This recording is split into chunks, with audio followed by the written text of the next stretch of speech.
Good evening, my friends and followers. I want to answer you one of the most popular questions about developer job, which is it easy or hard to be a good developer? Now, I can tell you from my experience. I started coding 12 years ago. After a while, I became a freelancer. And then after a while, it became my full-time job at a big company. And then after a while, I became the CTO. I started to lead people. I started to train them. And now I'm doing my own business. So, I really had tough moments when I really wanted to give up because, being a programmer, being a developer, it's really, really mind intensive. When you start living in your mind, because imagine you're sitting at your computer like for 8 hours a day or sometimes even more, and it's not really social. You don't get to talk to people much. Your best friend is your computer, which is not always good for you. uh, you know you're sitting and or standing, but still it's not really good for your health. And sometimes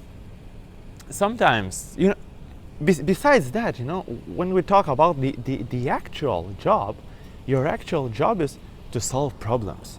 And some problems, they are so hard that you spend the whole day like trying to come up with the solution for that problem, and it just doesn't happen. So you go to sleep miserable because I spent the whole day and I couldn't solve that problem. I couldn't find that answer, and it's really devastating. So I would say people sometimes tell me, when I tell them that I'm a web developer, people sometimes say to me, "Oh, good job! It's a really good job. Yeah, glamorous job." But like in any job, you need to make a lot of sacrifices. You need to endure a lot because you are providing service, and providing service is never easy. But what I really want to say, is it like easy or hard to be a good developer? To put it short, it depends on your perceptions. So like using your mind intensively the whole day for solving problems, is it good or bad for you? Not talking to people for 8 hours a day, is it good or bad for you? Not moving much throughout your day, is it good or bad for you? Not having much emotions during your day, is it good or bad?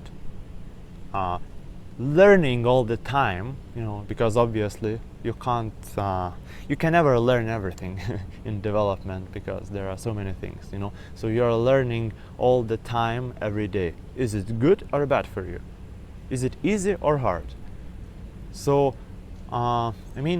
you need to get a balanced perspective, because there is no single answer, and there is no objective reality. It always depends on your perceptions, and it always depends on your personality, on how much pain you can endure without feeling exhausted. And it all depends, on your values and your personality, and on many factors. So first you need to dive deep. Just go and meet and talk with other developers and ask, so how your day looks like. And then evaluate every single point. Evaluate like if you are comfortable with that or no. Only in this way you can get a balanced view, and only then you can answer the question, like, is it easy or hard? Because people like to live in fantasies, and some people like to believe that it's easy. So of course there are those fantasy sellers who will come to you and they will say, hey, join my boot camp, and in 3 months I will teach you everything to get a six-figure job. So those people, of course, they will say that it's easy, and if you want to believe that it's easy, you will buy into their fantasy.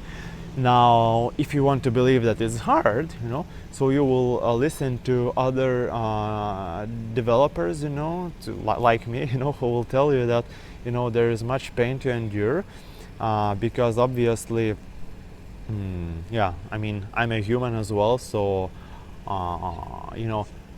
by sharing my pains, I, I I'm just trying to, how to say, yeah, maybe to feel better. I don't know. Anyway, anything that anybody that will tell you that it's really really hard, they're also selling you fantasy, because you are not them. You are not them.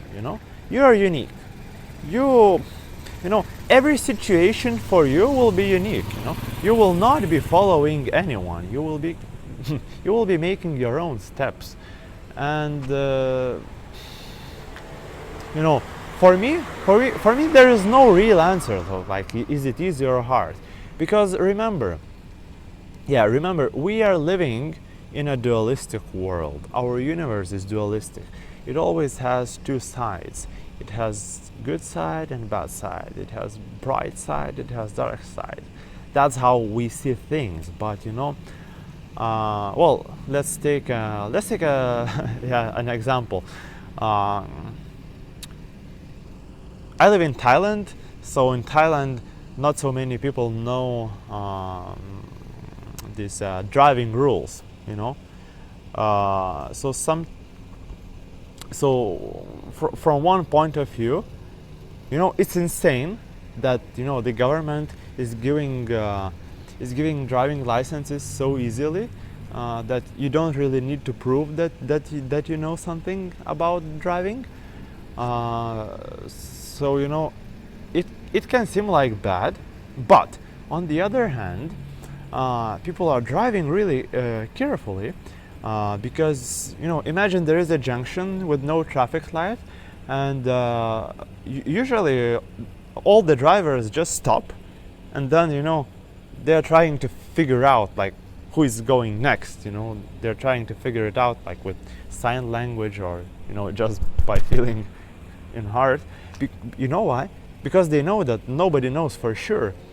Like, nobody knows the rules. Nobody knows like for sure who should go next. So they're all aware of that. So it can be positive, because like in Europe, let's say, we all know the rules, and there's always like a jerk who will better cause an accident, but he will prove his own truth, because it is written in this rule, I'm right. But here it doesn't happen like that, because nobody knows the rules for sure. So it can be good as well. You see, our world is dualistic. You can always about developer job, I can say, yeah, it's hard because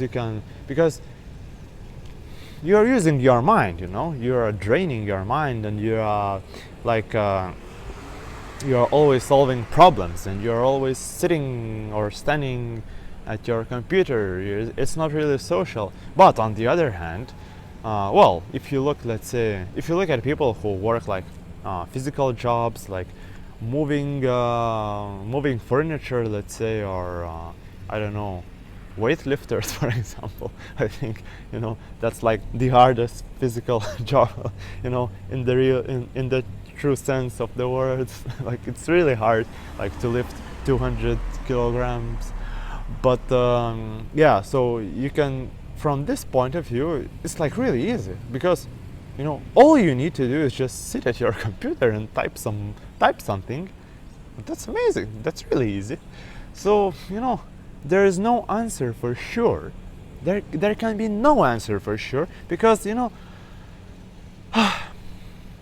the only answer for sure itself is truth. The problem is that people don't see truth as truth. You know, it takes a lot of time, it takes a lot of effort to actually understand what is truth. You know, Buddhists say, we will teach you illusions until you are ready for truth. You know, because somehow you always want to believe into one side of extremity. Somehow you want to believe that either it's easy or either it's hard. But to be honest, it's both. You know, that's the truth. It's both. And yeah, so that's my answer. It's not the average, like neutral, no, but it's both. Sometimes, you know, you perceive it as hard, sometimes you perceive it as easy, you know, and that's it. Now, to answer the question, what it takes to become a good developer, you know, it takes to be a good problem solver. That's it. It doesn't actually take to, well, you know, companies, they don't pay you for having knowledge in PHP, C++, JavaScript, Java or something. They don't pay you for your knowledge in some programming language, you know, because programming language is just a tool to solve problems. They actually pay you for the actual problems that you solve. So, you know, you don't need to chase that, you know, sometimes people ask, so what's like the most profitable programming language to learn? And I can say there is, well, there is only like, of course, market dictates the prices, you know. That's why, let's say, Java developers, they can earn more than PHP developers in some countries. But just because, you know, maybe there are more PHP developers than Java ones, but it's just because you know, companies usually, they have like their systems written, coded in a specific language, and they don't want it to be recoded into another language. So that's why they're looking for people like who already know a specific language. But in reality, you don't get paid for knowing that language. You just get paid for actually solving the problems. So I believe there's no point in, you know, just learning the language that pays good now, because you're always looking at averages, you know. Let's say, well, I mean, you can never become an exceptional developer if you don't do what you like. So if you just chose, let's say if you love PHP, but you chose Java just because it pays better, it's not really likely that you will become exceptional developer. And then, yes, of course, you will be looking at averages, and probably on average you will earn more. But if you choose a language that you really love, after trying it, of course, and you know, when you really love something, it's much easier to become exceptional at something. So if you can be like the best problem solver in PHP in the whole world, you know, so you're already a millionaire. So it's you know, those average salaries, they don't you know, they're meaningless for you. So I don't advise you to, well, as a general rule, never chase money. Just chase what you really love. I think that's what everybody will tell you, and it's also true in programmer jobs, in developer jobs. Just do what you love. Always do what you love, and then, you know, nothing will be too hard for you, nothing will be too easy. It will be both. It will be easy and hard, but since you will be doing what you love, you know, sky's the limit. Sky's the limit, guys. Just go for it.